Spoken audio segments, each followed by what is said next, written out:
కీర్తనలు 66వ అధ్యాయము 10వ వచనం నుంచి 13వ వచనం 14వ వచనం వరకు చదువుకుంటాము. దేవా, నీవు మమ్మను పరిశీలించి ఉన్నావు, వెండి నిర్మలము చేయ రీతిగా మమ్మల్ని నిర్మలం చేసి ఉన్నావు. నీవు బందీగృహములో మమ్ము ఉంచితివి, మా నడుముల మీద గొప్ప భారము పెట్టితివి. నరులు మా నెత్తి మీద ఎక్కునట్లు చేసితివి. మేము నిప్పుల్లోనూ నీళ్లలోనూ పడితిమి, అయినను నీవు సమృద్ధి గల చోటికి మమ్ము రప్పించి ఉన్నావు. దహన బలులను తీసుకొని నేను నీ మందిరంలోనికి వచ్చేదను.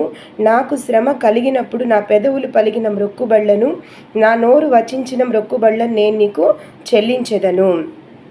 పొట్టేళ్లను, ధూపమును, క్రొవ్విన గొర్రెలను తీసుకొని నీకు దహన బలు అర్పించెదను. ఎద్దులను, పోతుమేకలను అర్పించెదను. కాబట్టి ఇక్కడ మరి దావీదు మహారాజు పరిశుద్ధాత్మ శక్తితో ప్రేరేపింపబడి, దేవుని చేత ప్రేరేపింపబడి రాసిన వాక్యం ఇది.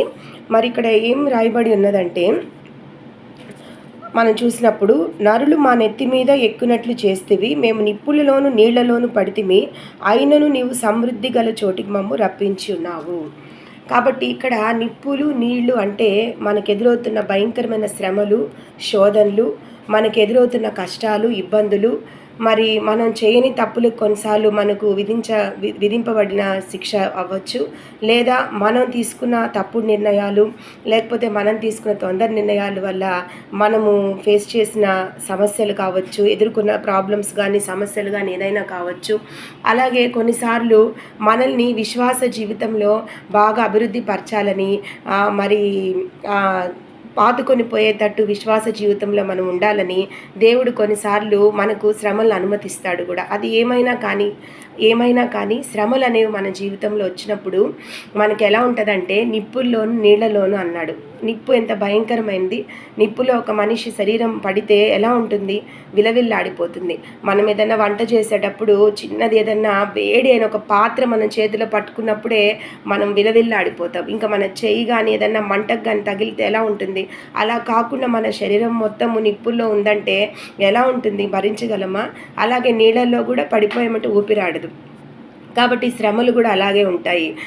ఆ శ్రమలు ఎలా ఉంటాయంటే, మనం ఈ నిప్పుల్లో నీళ్ళలోన పడితే ఎట్లా ఉక్కిరి బిక్కిరి అయిపోయి మనం ఎంత కష్టపడతామో, ఎంత ఆ వేదనకు గురవుతామో, ఆ శ్రమలు కూడా మనకు అలాగే ఉంటాయి మన జీవితంలో.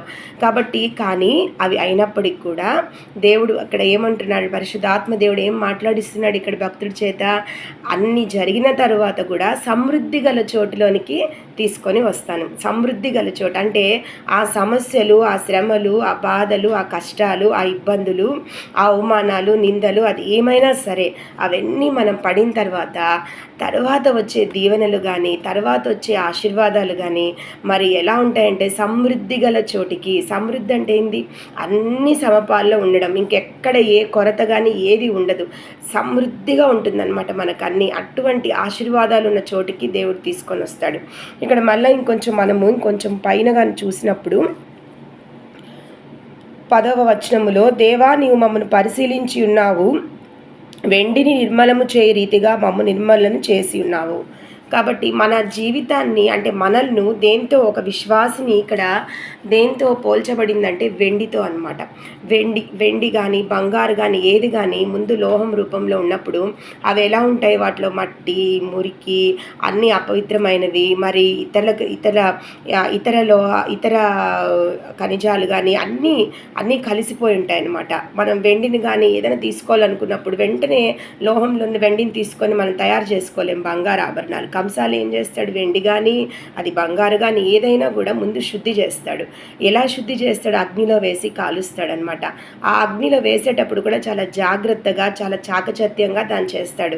ఆ పెట్టే అగ్ని, ఆ కొలిమి ఎలా ఉండాలంటే మరీ వేడిగా ఉండకూడదు, మరీ చల్లగా ఉండకూడదు. ఎంత అవసరమో అంత పెట్టి చాలా ఓర్పుతో, చాలా సహనంతో ఆ బంగారుని కానీ ఆ వెండిని కానీ ఆ అగ్ని కొలిమిలో కాలుస్తాడు. కాబట్టి మనం ఉంటున్న ఈ స్థలము అంటే ఈ ప్రపంచం కానీ భూమి కూడా, అది కూడా మనకు ఒక కొలిమి లాంటిదే. ఇది ఒక స్థలం, ఇది ఒక అరణ్య ప్రాంతం, ఇది ఒక ఎడారి. కాబట్టి ఇటువంటి స్థలములో విశ్వాసులమైన మనము వెండితో మరి బంగారుతో పోల్చబడి ఉన్నాము.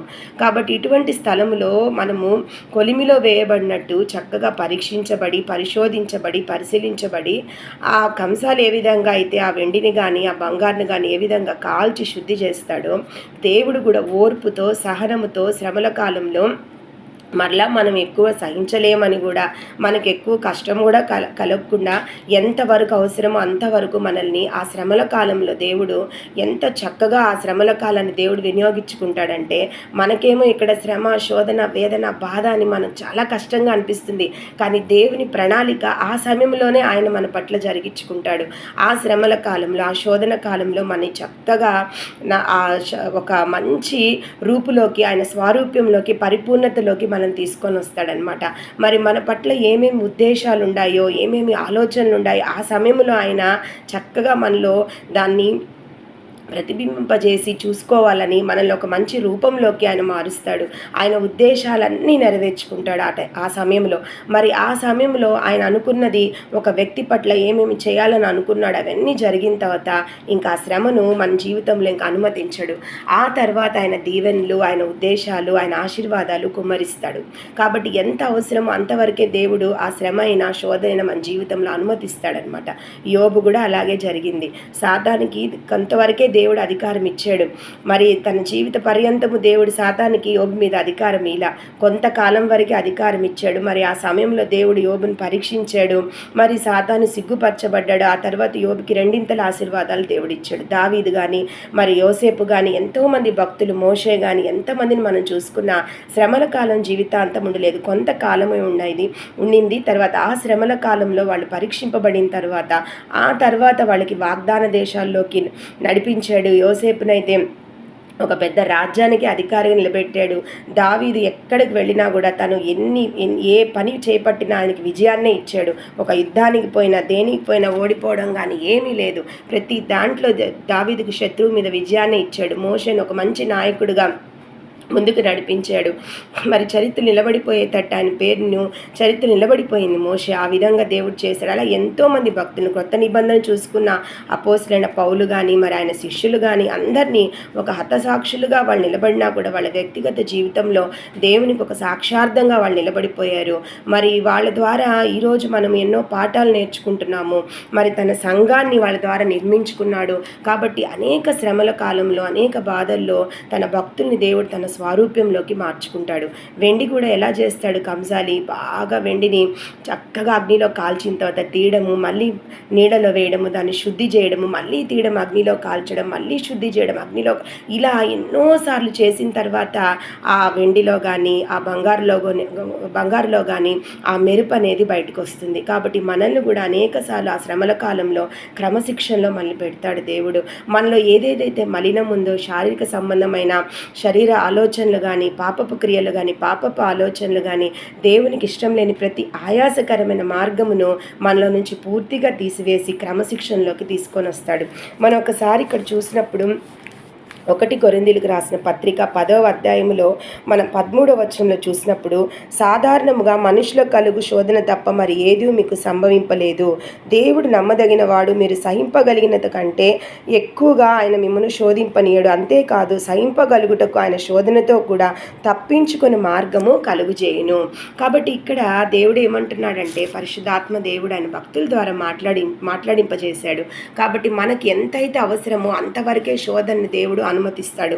మనం ఎంతవరకైతే మనం సహించగలమో అంత శోధనే మన జీవితంలో అనుమతింపబడుతుంది. అంతకన్నా మనం అనుభవించలేనంత శోధనని దేవుడు మన జీవితంలో అనుమతించడనమాట. అదేవిధంగా ఆ శోధన నుంచి తప్పించుకునే మార్గాన్ని కూడా దేవుడిస్తాడు. మరి ఆ శోధన సమయంలో మనల్ని ఎంతో చక్కగా ఆయన పరిపూర్ణతలోకి, ఆయన స్వరూపంలోకి మార్చుకుంటాడు. మరి ఆశీర్వాదాలు, దీవెనలను కూడా ఇస్తాడనమాట. కనుక మనం ఏం చేయాలంటే విశ్వాసంతో దేవుని వైపు ఎదురు చూస్తుండాలి. మరి మనముంటున్న ఈ ప్రదేశం ఒక ఎడారి లాంటిది, ఒక అరణ్య ప్రాంతము. మరి మనం కొలిమిలో చక్కగా కాల్చబడి వెండి, బంగారు ఏ విధంగా శుద్ధంగా, నిర్మలంగా అవుతాయో, మరి ఎంత పరిశుద్ధంగా చక్కగా బయటికి మెరుపుతో బయటకు వస్తాయో, ఆ విధంగా మనల్ని కూడా దేవుడు ఇటువంటి ప్రదేశములో విశ్వాసులమైన మనల్ని పరీక్షిస్తున్నాడని శ్రమల కాలం తెలుసుకోవాలి. ఆ శ్రమలు వచ్చినప్పుడు ఒకరిని చూసి మనం అనకూడదు కూడా, వీళ్ళకి ఎందుకు వచ్చే ఈ శ్రమలు, వీళ్ళు శాపగ్రస్తులు, వీళ్ళకి శాపము, ఇటువంటి మాటలు మనం మాట్లాడకూడదు. మరి అటువంటి శ్రమల కాలంలో, మరి అటువంటి పరీక్షింపబడిన కాలంలో మనం పోవడం లేదంటే మనం అసలుకి దేవుని ప్రణాళికలో ఉన్నామా లేదా అని పరీక్షించుకోవాల్సిన అవసరం ఉంది. మరి వాళ్ళు శ్రమ పడేటప్పుడు, వాళ్ళ శోధన పడేటప్పుడు వాళ్ళని మనం ఏమాత్రం ఎగతాళిగా మాట్లాడకూడదు. ఎందుకంటే వాళ్ళు దేవుని ప్రణాళికలో ఉన్నారు కాబట్టే ఈ శ్రమలు, ఈ శోధనలు వాళ్ళు పడుతూ మరి దేవుని చేత వాళ్ళు చక్కగా క్రమశిక్షణలోకి రూపింపబడుతూ మరి దేవుని యొక్క ఉద్దేశాలు, ప్రణాళికల ప్రకారం వాళ్ళు చక్కగా వాళ్ళని తయారు చేసుకుంటున్నారు అనేది మనం గ్రహించుకోవాలి.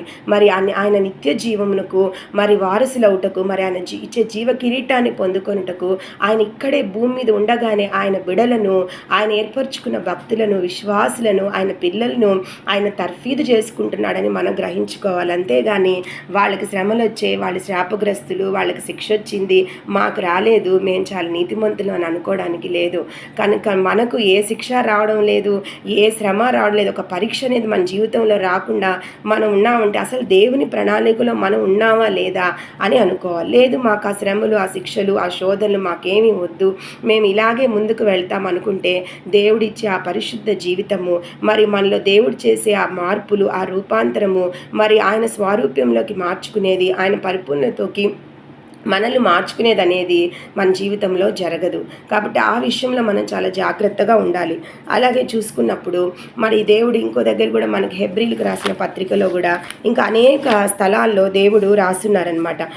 12వ అధ్యాయము హెబ్రీలకు రాసిన పత్రికలో 10వ వచనములో మనం 9వ వచనంలో చూసినప్పుడు, మరియు శరీర సంబంధులైన తండ్రులు మనకు శిక్షకులై ఉండిరి, వారి యందు భయభక్తులు కలిగి ఉంటిమి, అట్లయితే ఆత్మలకు తండ్రి అయిన వానికి మరి ఎక్కువగా లోబడి బ్రతుకవలను కదా. వారు కొన్ని దినముల మట్టుకు తమకిష్టం వచ్చినట్టు మనల్ని శిక్షించిరి గాని మనము తన పరిశుద్ధతలో పాలు పొందవలనని మన మేలు కొరకే ఆయన శిక్షించున్నాడు. మరియు ప్రస్తుతమందు సమస్త శిక్ష దుఃఖకరముగా కనబడునే గాని సంతోషకరముగా కనబడదు. అయినను దాని యందు అభ్యాసం కలిగిన వారికి అది నీతియును సమాధానకరమైన ఫలమిచ్చును. కాబట్టి వడలిన చేతులను, సడలిన మోకాళ్ళను బలపరచుడి అని ఇక్కడ పరిశుద్ధాత్మ దేవుడు తన భక్తుల చేత రాయించి పెట్టాడనమాట. కాబట్టి శ్రమ పడేటప్పుడు ఎవరికి కూడా ఆ సమయంలో సంతోషంగా ఉండదు. శ్రమ బహు భయంకరంగా ఉంటుంది, నలగొట్టేస్తుంది, చాలా వేదనగా ఉంటుంది. ఆ సమయంలో చాలా బాగుంది, ఇది చాలా మాకు సంతోషంగా ఉంది అని అనడానికి లేదు. ఆ సమయంలో నిజమే చాలా వేదన, చాలా బాధ, అది మాటల్లో వర్ణించలేదు. ఎవరైతే పడ్డారో ఆ శ్రమ, ఆ వేదన వారికి మాత్రమే అది అర్థమవుతుంది. కానీ అది అయిన తర్వాత దేవుడు మనకిచ్చే ఆశీర్వాదాలు మనల్ని ఒక స్ట్రాంగ్ ఫౌండేషన్గా, ఒక చక్కటి బలమైన ఒక కట్టడంగా మన జీవితంలో స్థిరపరుస్తాడే. అప్పుడు మనం ఆశీర్వాదాలు, ఆ దీవెనలు అనుభవించేటప్పుడు మనకు అనిపిస్తుంది ఆ శ్రమ పొందిందే మంచిదైంది, ఆ వేదన పొందిందే మంచిదైంది, ఆ రోజు ఆ శ్రమ, ఆ రోజు ఆ బాధ రాకుండా ఉండుంటే, ఆ కీడనేది నా జీవితంలో జరగకుండా ఉండుంటే ఈ మేలు నేను అనుభవించలేను కదా అని మనకు అనిపిస్తుంది. కాబట్టి ఆ శ్రమ అనేది, ఆ వేదన, బాధ, దేవుడిచ్చే ఆ పరీక్ష అనేది మన జీవితంలో మనకి చాలా అవసరము.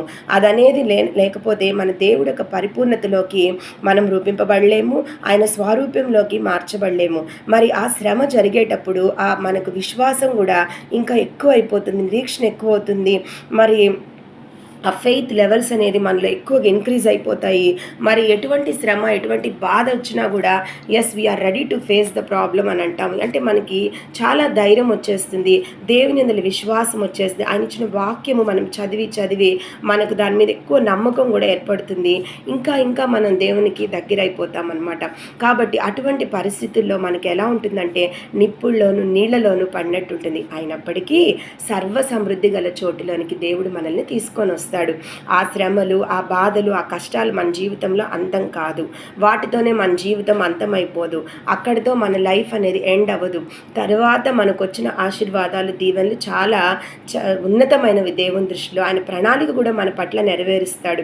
కాబట్టి మనము చేయాల్సిన పని ఏంటంటే ఆ సమయంలో మనం ఏదైతే దేవుని మొక్కుకున్నామో, ఏం మొక్కుబడులు అనుకున్నామో, దేవుని ఎలా స్తుతించామో, ఆరాధించామో, దేవా దీని నుంచి తప్పిస్తే మేము ఇలా చేస్తాము, మేము ఇలా ఉంటామని కొన్ని నిర్ణయాలు మనం శ్రమల కాలంలో తీసుకుంటాం కదా, అవి మనం మర్చిపోకూడదు. ఎప్పుడైతే దేవుడు ఉన్నత స్థితి మనకిస్తాడో, దేవుడు ఎప్పుడైతే మనకి ఆయన యొక్క ఉద్దేశాన్ని మన పట్ల నెరవేరుస్తాడో ఆ సమయంలో మనము ఏదైతే మనము ఆ మొక్కుకొని ఉన్నామో, ఎటువంటి రెజల్యూషన్స్ మరి ఎటువంటి నిర్ణయాలు మనం తీసుకొని ఉన్నామో అవన్నీ గుర్తుపెట్టుకొని ఆ సంతోష సమయంలో అవన్నీ మనము దేవుని దగ్గర మనం నెరవేర్చుకోవాలన్నమాట. అవి మర్చిపోకూడదు. మనకు వచ్చిన బాధ కష్టం కూడా మర్చిపోకూడదు. మరి మనలాగా ఇతరులు ఎంతమంది శ్రమలో బాధలో కష్టంలో ఉన్నారో వాళ్ళకి మన సాక్ష్యాన్ని దాచిపెట్టుకోకుండా మన సాక్ష్యాన్ని వాళ్ళతో పంచుకొని వాళ్ళలో మనోధైర్యాన్ని కూడా పెంచాలి. కొంతమంది సమస్యల నుంచి బయటపడిన తర్వాత అసలు సమస్యలే లేనట్టు ఆ సమస్యలు వదిలివేస్తారు. దేవుడు చేసిన అద్భుతాలు ఆశ్చర్యకాలు ఎవరితో పంచుకోరు. మనకి ఏ సమస్య లేనట్టు, ఏ శోధన రానట్టు, మనము చాలా ఆశీర్వదింపబడిన వాళ్ళము, మాకు ఏ కష్టము లేదు అన్నట్టు కొంతమంది ప్రవర్తిస్తారు. అలా చేయకూడదు. మనం ఏం చేయాలంటే దేవుడు ఆ సమయంలో ఏ విధంగా మనల్ని ఆదుకున్నాడు, ఏ విధంగా తన అద్భుతాలు చేశారు, ఏ విధంగా ఆశ్చర్య క్రియలు చేశాడు, ఎట్లా తప్పించాడు, మనకి ఎటువంటి వాక్యాలతో మనం బలపరిచాడు, అదంతా మనము సాక్షార్థంగా ఇతరులకు చెప్పాలి. చెప్పి మనలాగా ఎంతమంది కష్టపడుతున్నారో వాళ్ళకు ఒక మనోధైర్యాన్ని వాళ్ళకి ఇచ్చి, మమ్మల్ని ఈ కష్టాల నుంచి దేవుడు రక్షించాడు, ఈరోజు మమ్మల్ని సుఖంగా సంతోషంగా ఎటువంటి శ్రమ లేకుండా పెట్టి ఉన్నాడు, కాబట్టి మీ శ్రమలకు కూడా ఒకరోజు అంతముంది, మీ బాధలకు కూడా ఒకరోజు అంతముంది, దేవుడు మిమ్మల్ని కూడా ఇదే విధంగా బయట వేస్తాడు. ప్రేమ గల దేవుడు యేసుక్రీస్తు అనే ఈ లోక రక్షకుడు, మరి ఈయన సర్వసృష్టికర్త, ఈయన మంచి మనసున్న దేవుడు అని ఆ సాక్ష్యాన్ని ఇతరులతో మనం పంచిపెట్టుకోవాలి. మనలోనే దాచిపెట్టుకోకూడదు. కాబట్టి దేవుడు ఇక్కడ ఏం మాట్లాడుతున్నాడంటే, ఈరోజు ఎంత శ్రమ వచ్చినా ఎంత బాధ వచ్చినా మనం కొంత ఓర్చుకుంటే ఆ సమయంలో దేవుడు మన పట్ల ఎన్నో అద్భుతాలు చేసి మన ఉన్నత స్థితిలో పెడతాడు. నిజమే, శ్రమలు కష్టాలు చాలా కష్టంగా అనిపిస్తాయి, చాలా వేదనగా అనిపిస్తాయి. ఎంతకాలం ఈ శ్రమ, ఎంతకాలం ఈ బాధ, దీని నుంచి ఎప్పుడు బయటపడాలని మనకు అనిపిస్తుంది. కానీ తప్పక మనకు విజయం అనేది ఉంది. దాని నుంచి బయటపడతాము. ఆ కష్టం నుంచి మనం తప్పక బయటపడి దేవుడిచ్చే ఆశీర్వాదాలు, దేవుడిచ్చే ఉన్నతమైన స్థితి, ఆయన మనకు సిద్ధపరిచిన వాగ్దాన దేశంలోకి మనం తప్పక చేరుకుంటాము. ఈ నిరీక్షణ, ఈ విశ్వాసము మనలో పెట్టుకొని మనము ఎటువంటి పరిస్థితుల్లో కూడా సహనం కోల్పోకుండా, అధైర్యపడకుండా, నిరుత్సాహపడకుండా ప్రతి సమస్యను దేవుని పాదాల చెంత పెట్టి, మరి ఆయన మన జీవితంలో ఏదైతే అనుమతిస్తున్నాడో అది క్రమశిక్షణ కానీ, మార్పు కానీ, అంటే మన కార్యాల్లో, మన ఆలోచనలో, మన తలంపులో, మన నడవడికల్లో, మనం నడిచే ప్రతి మార్గములో ఏ మార్పు ఆయన చూడాలనుకుంటున్నాడో దానికి ఆయన చేయాలనుకుంటున్న ఆయన కార్యమునకు మనము అనుమతించి దేవునికి మనల్ని మనం సమర్పించుకొని, మరి ఆయన యొక్క అధికారం మన మీద పూర్తిగా అధికారానికి మనము ఆహ్వానిస్తూ, దేవా నీవు మా జీవితాన్ని చేతుల్లో పట్టుకో, నీకు ఎలా కావాలో మమ్మల్ని అలా మలుచుకో, మరి మా జీవితంలో ఎటువంటి మార్పులు చేయాలనుకుంటున్నావో, మమ్మల్ని ఏ విధంగా ముందుకు నడిపించాలనుకుంటున్నావో, మరి నీ ప్రణాళిక ఏంటి, దాని కొరకు ఏమేమి మార్పులు, ఏ విధంగా మమ్మల్ని తర్ఫీదు చేయాలనుకుంటున్నావో నువ్వు చేయి ప్రభువా అని 100% మన లైఫ్ని దేవుని చేతుల్లో పెట్టి మనం ఎప్పుడైతే ముందుకు సాగుతామో ఆ తర్వాత దేవుడిచ్చే ఆశీర్వాదాలు, ఆయన చేసే అద్భుతాలు చాలా ఉన్నతమైనవి. అవన్నీ నేను అనుభవించాను కాబట్టి ఈరోజు ధైర్యంగా నేను చెప్పగలుగుతున్నాను ఈ వాక్యాన్ని.